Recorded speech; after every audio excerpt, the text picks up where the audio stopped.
Bahn, ich werd dreimal geblitzt. 18 Ich bin in Schule, und auf dich fick wurde dich, schon ciao. dreimal gespritzt. Ich poste bei Facebook, fick auf Likes oder Klicks. Du postest darauf hin, so wie einsam du bist, hä?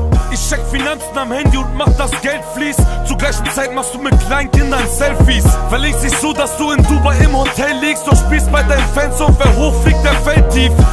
Ich weck bei den Bitches Interesse, parallel dazu wischst du dir grad die Wichse aus der Fresse. Ich fahre in die Stadt und hol mir für mein Demo Rohlinge. Du bist an der Kasse mit ner Leggings und trägst Ohrringe. Ich guck dich schief an und merke, du kennst mich.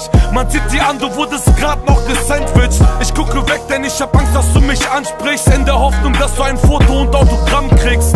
Ich seh es kommen, du gehst in meine Richtung. Du sagst ey mehr, doch ich dreh mich nicht um. Bruder, was geht ab? Ich bin YouTuber und will jetzt auch rappen. Mach mir mal paar Beats von Muko klar. Im Internet bin ich schon ein echter Superstar, doch komm nicht weiter, weil es bisschen Stress mit meinen Producern gab. Tut mir leid, wenn ich jetzt so vom Thema abschweife. Ich steche kurz und unterbreche mit ner Backpfeife.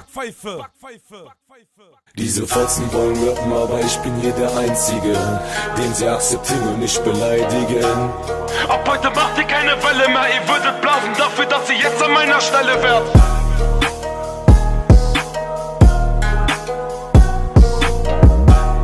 Ab heute macht ihr keine Welle mehr, ihr würdet blasen dafür, dass ihr jetzt an meiner Stelle wärt. Diese Fotzen wollen rappen, aber ich bin hier der Einzige, den sie akzeptieren und nicht beleidigen.